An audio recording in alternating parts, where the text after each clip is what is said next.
ओम नमो आदेश सत्तरमादेश नवनाथ गुरुजी गुरु आदेश अलग पुरुष निरंजन गुरु आदेश। जय माता भगवती पार्वती का जगत स्वरूप हर हर महादेव शिव शंभो।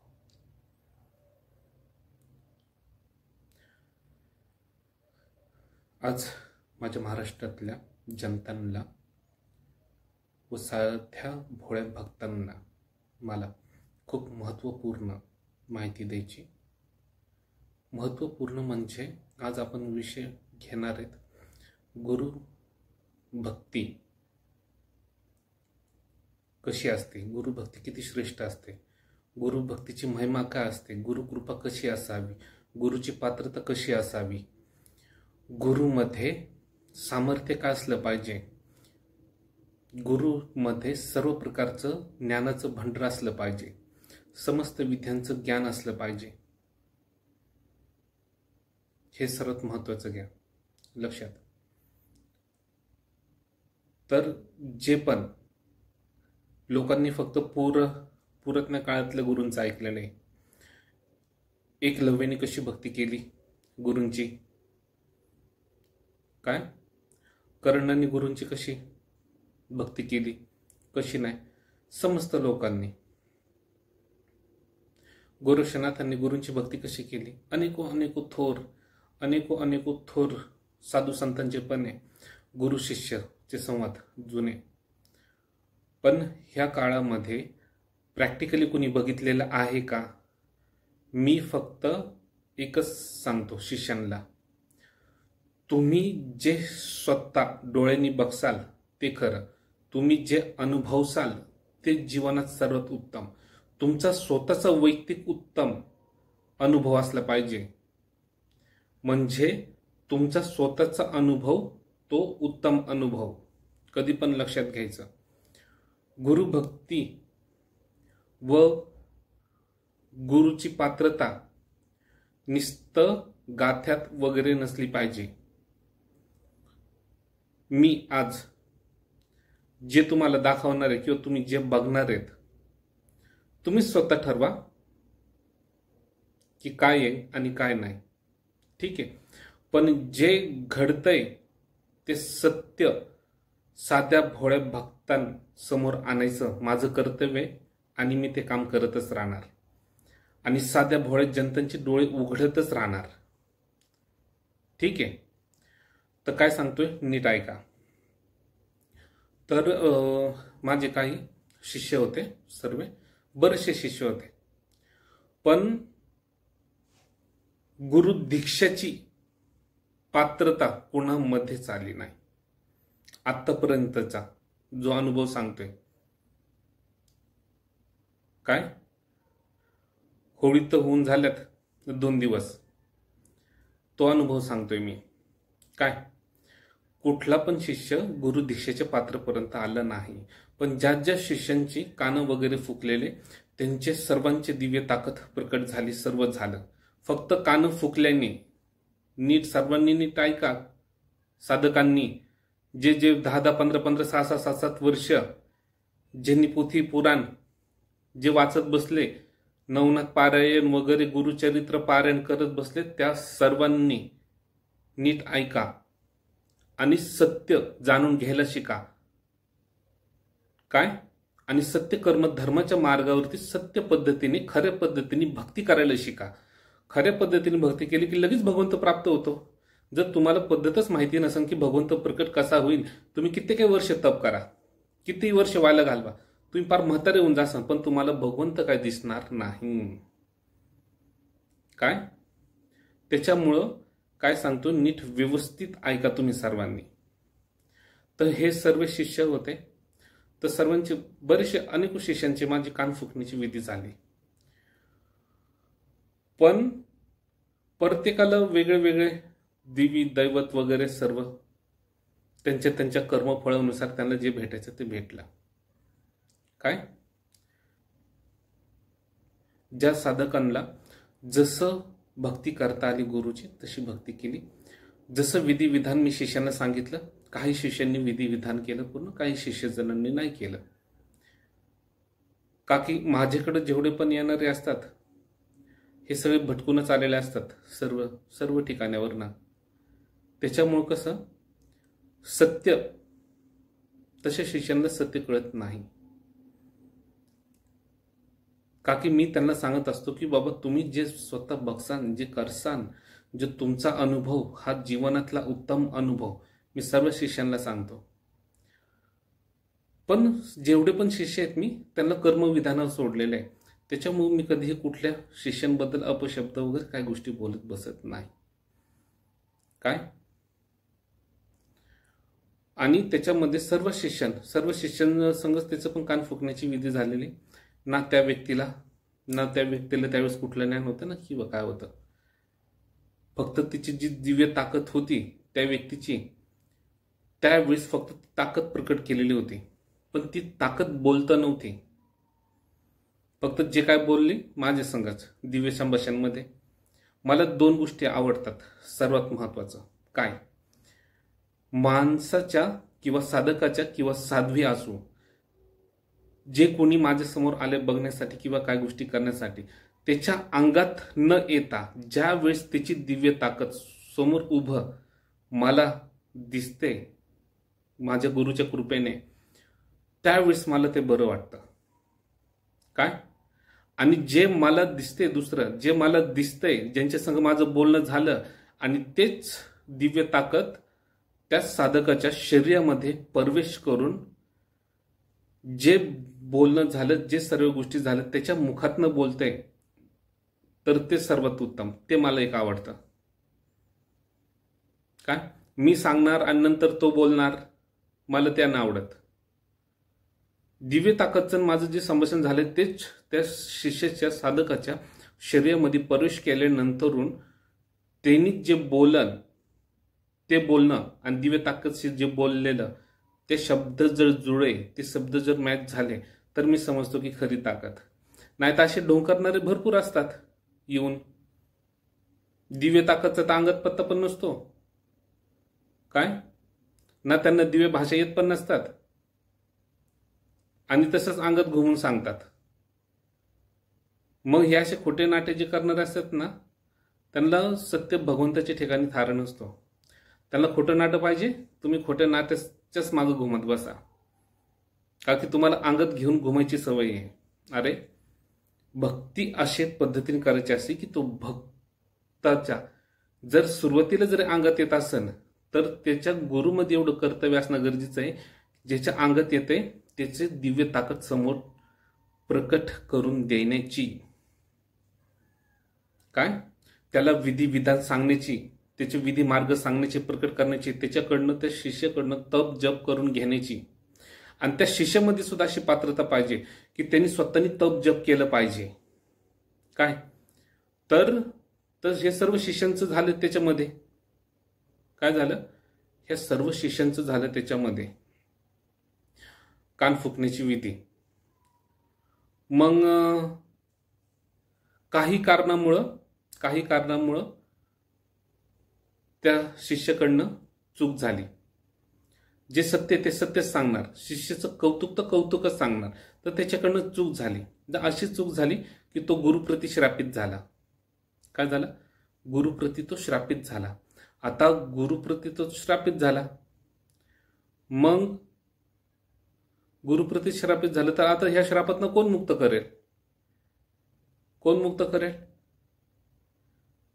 कुणी देवबी गुरु श्रापात एकदा जर गुरु श्राप लागला शिष्याला की त्याला 33 कोटी देव काय त्रिभुवनातले कुठले देव सुद्धा वाचू शकत नाही. जो गुरु सत्य कर्म धर्मावर चालतो त्या गुरुप्रती जर एखादा शिष्य श्रापित झाला, तो त्रिभुवन मध्ये कुठं पण जाऊ दे, त्याला कधीही कुठली प्राप्ती होत नाही, कधी त्याच्या जीवनाची प्रगती होत नाही, कधी वृत्ती होत नाही. तो अजून पण कठीण परिस्थितीमध्ये जातो निघून, का की त्याचे कर्माचे भोग असतात ते. तर त्यावेळेस असं झालं की तो शिष्य तर तो गुरुप्रती श्रापित झालेला होता. तर गुरुप्रती श्रापित झाल्यानंतर त्याला मी सांगितलं, तू तर गुरुप्रती श्रापित झाला म्हणला. आणि त्या शिष्याला त्याची चूक सुद्धा कळाली की आपण काय चूक केली काय नाही. तर तो खूप दुःखी झाला आणि तो रडायला लागला. आणि तो साक्षात पाय पडून माफी मागायला लागला. ज्यावेळेस त्याच्या चुकीचं त्याला कळलं, त्याची जी पण चूक झाली ते त्याला कळलं, तो त्या अज्ञानातून मुक्त झाला. त्यावेळेस त्यांनी माफी मागितलं गुरु आईला आणि गुरुला स्वतःला. माफी मागितल्यानंतर माझ्याकडनं अशी चूक झाली, आता ही चूक पुन्हा होणे नाही, परत होणारच नाही माझ्याकडनं, तरी मला माफ करा. तर त्यावेळेस तरीही आम्ही बोललो की नाही, तुम्ही कर्मविधानावरती येत, तुम्ही चूक केली ते तुम्हीच भोगणार. तर त्यावेळेस त्या शिष्याने काय केलं माहितीये,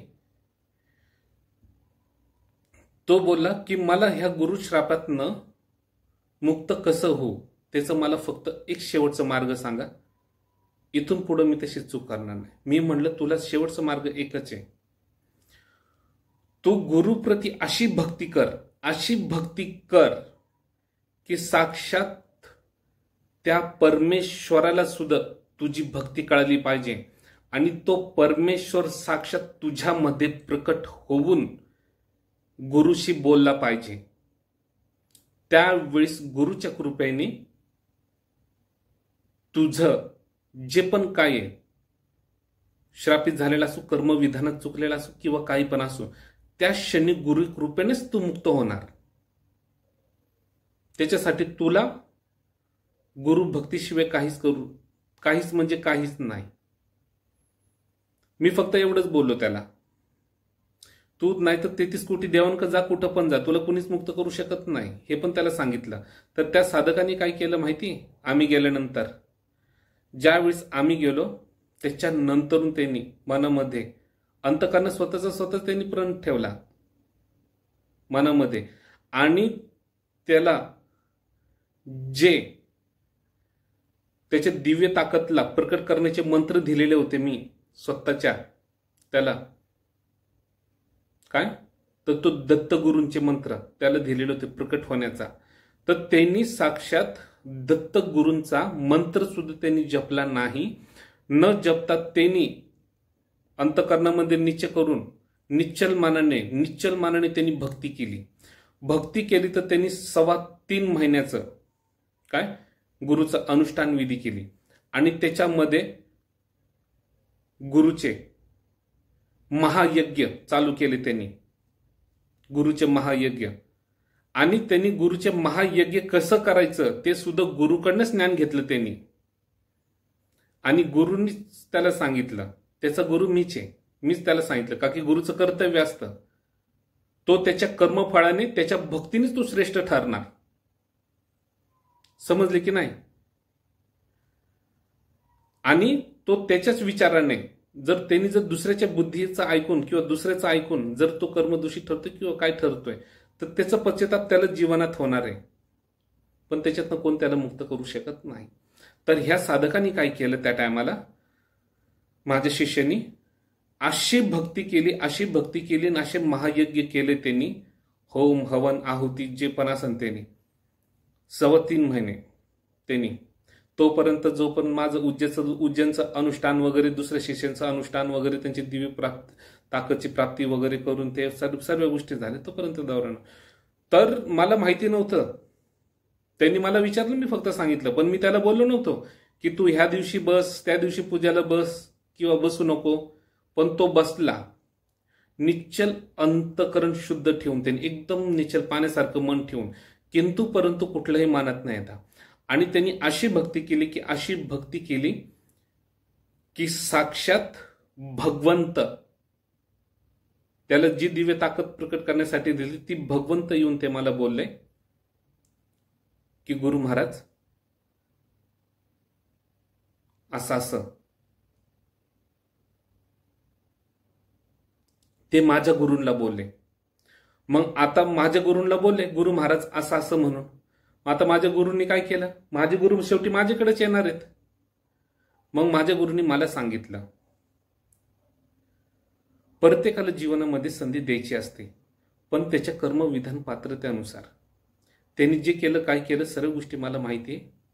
पण आता त्याच्या कर्मफळ एकदम फलित फुलित आणि प्रबल झालेलं आहे आणि त्याची भक्ती थोर झालेली आहे, तर तुला तिथे जायचंय. माझ्या गुरुने आदेश दिले तुला तिथे जायचंय आणि त्याच्या कर्मविधानानुसार त्याला जे पण प्राप्त होईल, तुला जे पण देता येईल तर ते तिथं देऊन टाक, असं माझ्या गुरूंनी सांगितलं. मग त्यावेळेस मी काय केलं माहितीये, मी विचार केला की आता त्याच्याकडे जायचंय आपल्याला, की आपल्याला आज जायचंय. मग त्याच्याकडे निघालो, का की त्याच्याकडे जाण्यासाठी 6 तास लागत होते आम्हाला, का की आम्ही बाहेर लांब होतो दौऱ्यावरती.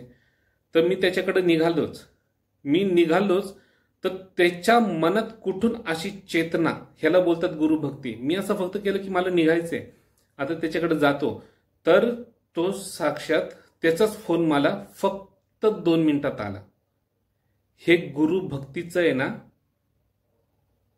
हे गुरुभक्तीची खरी प्राप्ती आहे, की गुरुने असा विचार केला की त्याच्याकडे जायचे. पण त्या क्षणाला त्याला असं वाटलं की गुरुला माझ्या घरी बोलून घ्यावा. कुणाला? गुरुला. हे असती भक्ती. काय तर त्याचा फोन आला, तर त्याला सांगितलं की मी तुझ्याकडेच येतोय, कशाला तुम्ही टेन्शन घेता, येतोय म्हणलं तुमच्याकडे. ज्या वेळेस तिथं गेलो, काय तिथं गेलो, ज्या वेळेस गेलो, तर त्यांनी कसं स्वागत केलं ते पण तुम्ही बघा आणि हे पण बघा की तिथं काय झालं. तर ते मला काय बोलून दाखवायचं नाही, ते तुम्ही स्वतःच बघा काय झालं आणि काय नाही. ठीक आहे. ओम श्री गुरुभ्यो नमः. गुरुभ्यो नमः. ओम श्री गुरुभ्यो नमः. ओम श्री गुरुमाते नमः. गुरुमाते नमः. गुरुभ्यो नमः. ओम श्री गुरुभ्यो नमः. गुरुमातेभ्यो नमः. गुरुमाते गुरुमाते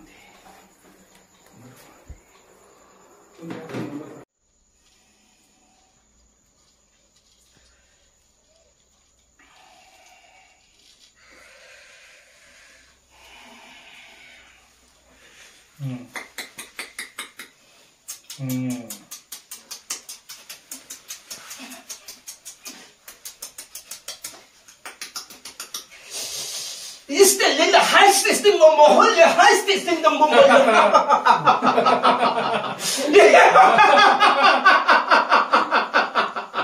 Ist das der lilla Momoholle, ist das der Momoholle? Ist das der lilla, hast du das in Momoholle? इकडं होतीस ते तिकडला हात नको होईस ते तिकडे नको हात होतीस तिकडे इकडला होतो practice Ist das der lilla? वाक्य हेतोस ते तिकडला होतो मी की होतो Ist das der lilla? तिकडला ना होतो कसे Lilla heißt Willst du vielleicht nicht um Auto sprechen, trinken wir Abwickler, was verkehrt ist und der Produkte ist die Krieg. So, halt das immer, so, das ist Ist der lilla heißt es in Momoholle? In Lilla heißt in Momoholle.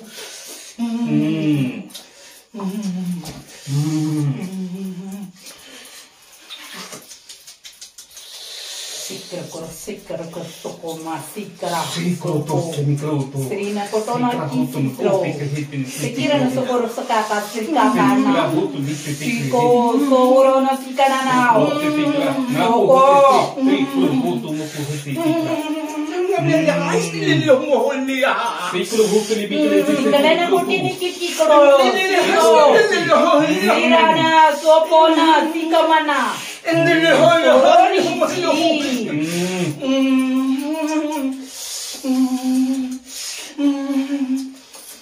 Sirine soma jiwo na jo soko na sika soro na si soko ma siko ma soro na siko no siko to na kikada ko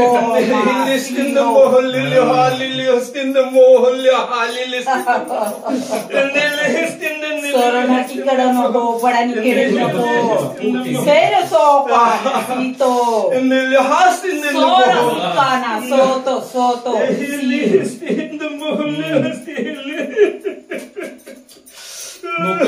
नको Siko no, sitolo no, so no, sino. solo. Si. Sito na somana ni sikana. Sito. Sito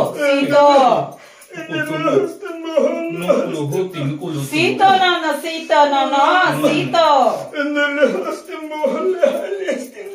Lasso itu lukulo leti kulumo kuleti sa lukulo mo po. No kulo timi kulo tuli kulo no to ko. Sito.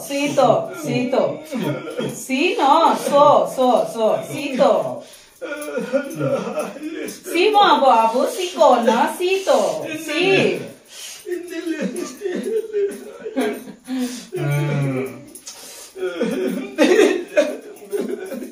Sito ma. Sito. Ande malahalis ililambaha. Ande halis tehela halis lambaha. Sito. So.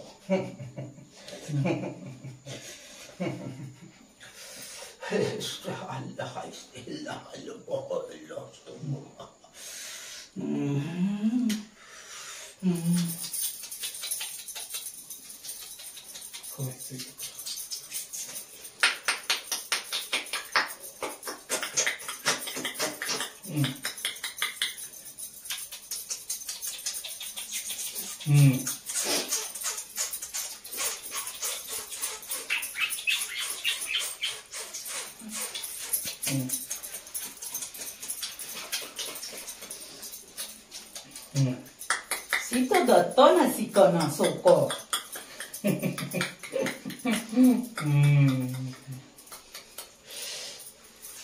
Siro dato ko siko. Simo so. Sito.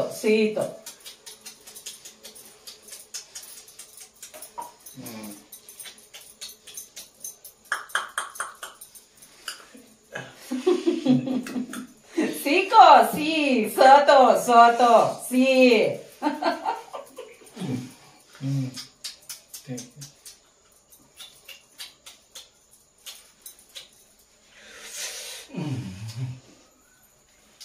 इथून पुढे आता सर्व कालीन करून द्यायचा.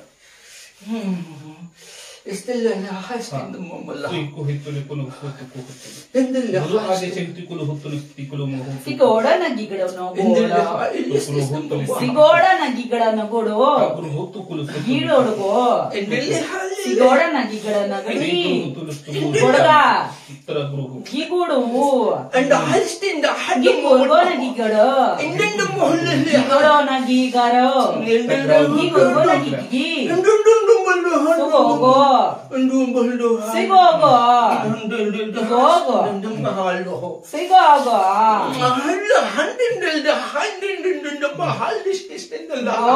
Gogo.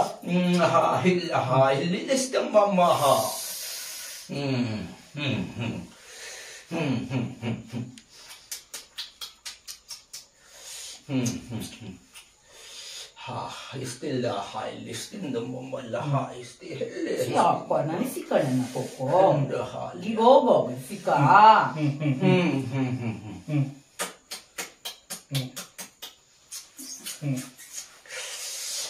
Sopa.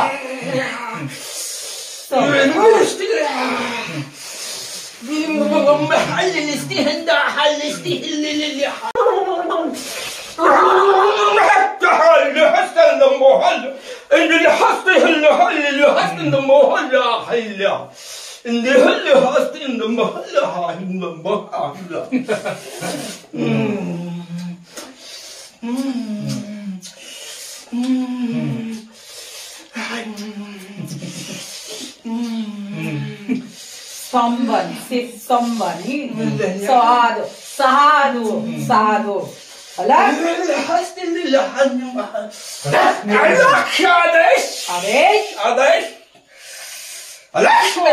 Si.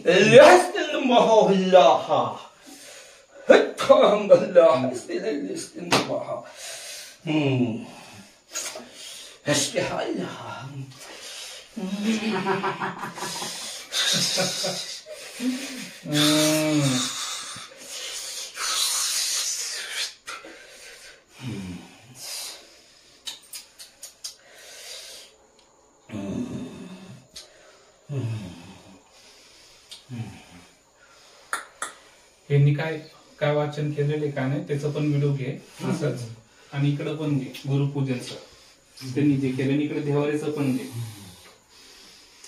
बघितला ना तो व्हिडिओ आता तुम्ही? तर आता काय सांगतो ऐका. तर त्याची भक्ती अशी होती की तो अनुष्ठान पूर्ण पण झालेला नव्हता. अनुष्ठानला अजून थोडे दिवस बाकी आहेत. काय त्यांनी एवढी भक्ती केली, अशी भक्ती केली की साक्षात त्याच्या भगवंताला प्रकट व्हावं लागलं, आणि त्याचा भगवंत साक्षात विनंती करण्यासाठी कुठं आले? माझ्या गुरूंकडे. आणि ज्यावेळेस माझ्या गुरूंनी मला सांगितलं आणि गुरु आदेश हा शिरोधारच असला पाहिजे, मग त्यावेळेस मी ते कर्तव्य माझं पूर्ण करण्यासाठी मी आणि माझी अर्धांगिनी आम्ही गेलो दोघं तिथे. तर त्यावेळेस माझी अर्धांगिनी अशी बोलली की जर मला ह्या वेळेस जर तिथं जसं दिसतंय, जसं आपल्याला सांगितलंय तसं जर मला तिथं दिसलं नाही तर मी त्याला सोडणार नाही. मी बोललो की ठीक आहे चालन देवी. आणि मी हसलो, अंतकरणात हसलो, ठीक आहे चालन देवी. आणि तिथंच त्याच ठिकाणी देवी साक्षात मला बोलत होती की ह्याला जे पण असन ह्याचं कर्मविधान अनुसार सर्व प्राप्ती करून तुम्ही द्यायचे त्याला, आणि सत्य कर्म धर्मासाठी तुम्हाला त्याला एकदम प्रबल बनवायचे. त्यावेळेस देवी तिथं माझ्या संग बोलत होते. तर मग त्यावेळेस मी सांगितलं देवीला की ठीक आहे चालन, जशी तुमची आज्ञा. काय आणि त्या क्षणी मग आता तुम्ही तर बघितलात, त्यांनी माझा फोटो तिथं ठेवला आणि तिथं पारायण कशाचं चालू केलं माहितीये? तिथं गुरु चरित्राचं पारायण केलं, आणि त्याच्यात तो रात्रंदिवस गुरुचा मंत्र जो मी दिलेला होता तो माझा जपायचा, उठता बसता उठता बसता. आणि करेक्ट ब्रह्मपारायला 3 वाजता उठून तो पूजा करायचा. म्हणजे ज्यावेळेस दुनिया झोपत होती त्यावेळेस तो पूजा करायचा. सर्वात पहिला ब्रह्मपारा हा सर्वात श्रेष्ठ पारा असतो. त्याच्यामध्ये जो पण साधक, कुठला पण साधक असो, साध्वी असो, कुणी पण असो, किन्नर असो किंवा कुणी पण असो, त्यांनी त्या टायमाला जे पण पूजा विधी केली तर त्याचं साक्षात त्या परमेश्वराला सर्वात पहिलं पोचलं जातं. मग ती भक्ती असो किंवा त्यांनी ते परमेश्वराला अर्पण केलेलं काही पण गोष्ट असो, हे सर्वात लक्षात घ्या नीट तुम्ही सर्वांनी. आणि मग त्याला ती प्राप्ती झाली. तिथं काय आशीर्वाद पण द्यायचा. तर आता प्राप्ती तिथं झाली तर तिथं थांबलोच मी. पण ते जी दिव्य ताकद, जी वरून जी दिव्य ताकद त्याला भेटलेली असती, तर तो कशा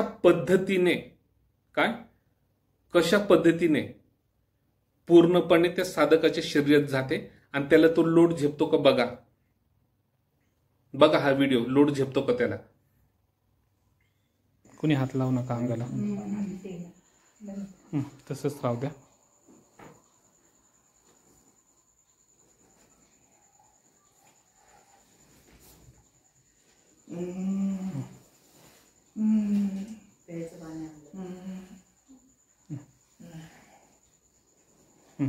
टाका विरुद्ध पान तिथं.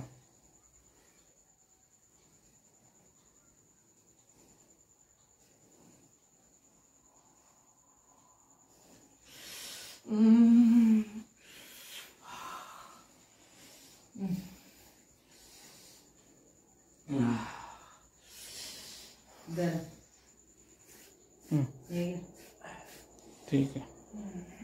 हा जो साधक आहे त्याला ज्यावेळेस गुरुची दिव्य ताकद भेटली तर ते कशा पद्धतीने व्यवस्थितपणे पूर्णपणे शरीरामध्ये ती ऊर्जा ट्रान्सलेशन करून द्यायची असतं. ते गुरुचं कर्तव्य असतं.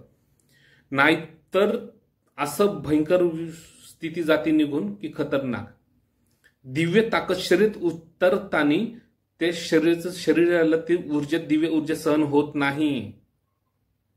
काय अजिबात सहन होत नाही. ही ओरिजिनल दिव्य ताकद असते. तर काय झालं ते तुम्हीच बघून घ्या कसं त्रास होतो.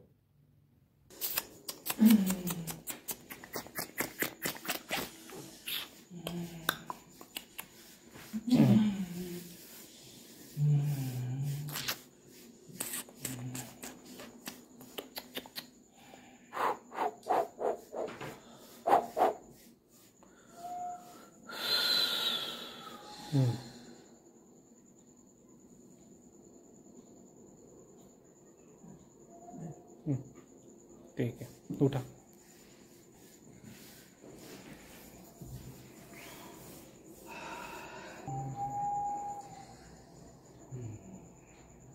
गुरुचं फक्त नामस्मरण करा. जे काय भेटायचं ते भेटून गेले सर्व, म्हणजे व्यवस्थित सहन करण्याची पात्रता राहील. ठीक आहे.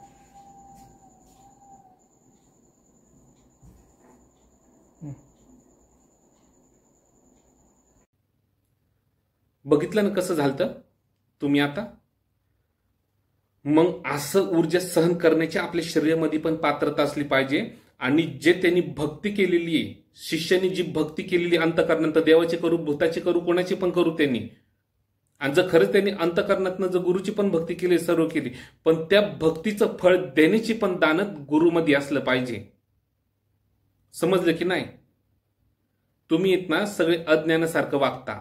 कशासारखं वागता माहिती का? अज्ञानासारखं. जीवनामध्ये ज्ञान घेताना कुणाचं ज्ञान घ्यायचं आणि कुणाचं ऐकायचं? ज्याला खरंच सिद्धी प्राप्ती आहे आणि त्यांनी 4 लोकांना प्राप्ती करून दिलेली आहे आणि 4 लोकांचं कल्याण होत आलेलं आहे आणि कल्याण झालेलं आहे. काय? तशाच गुरूंचं कधी पण जीवनात ज्ञान घ्या. ज्या व्यक्तीला काही प्राप्त नाही, कुठली सिद्धी प्राप्ती नाही, कुठलं काहीच नाही, तसल्या व्यक्तीचं कधी पण काय ऐकायचं नाही. का की त्याचंच जीवनात प्रगती नाही झाली तर तो काय तुम्हाला भगवंताविषयी सांगणार आहे? त्यालाच भगवंत प्रकट नाही तर तुम्हाला भगवंताची काय विधी सांगणार आहे? हा, त्यालाच भगवंतानी कधी दर्शन नाही दिलं तर तो काय सांगणार की भगवंताला हे आवडतं ते आवडतं? समजलं की नाही? गुरुचं एक कठोर कर्तव्य एक असं असतं की शिष्याला सरळ विधी पण शिकवता आली पाहिजे आणि उलटी विद्या पण शिकवता आली पाहिजे. त्याला चांगलं ज्ञान पण द्यायचं कर्तव्य गुरुचंच आहे आणि वाईट ज्ञानाबद्दल सांगायचं पण गुरुचं कर्तव्य आहे. सर्व गोष्टीने भरभराटीत शिष्याला करून देणं हे गुरुचं कर्तव्य असतं. चराचर तंत्रविद्याचं असो किंवा कुठल्या विद्याचं किंवा भक्तीचे महिमा असो, हे सगळं सांगण्याची पात्रता गुरुमध्ये असली पाहिजे. इथंच माझ्या शब्दाला आता पूर्ण विराम देतो, का की हावभाव बदलायला लागला माझ्या शरीराचा. ओम नमो आदेश, सत्य नमो आदेश, नवनाथ गुरुची पूर्व आदेश, अलग पुरुष निरंजन करू आदेश. जय माता भगवती पार्वती सकल जगस्वरूपिणी. हर हर महादेव शिव शंभो.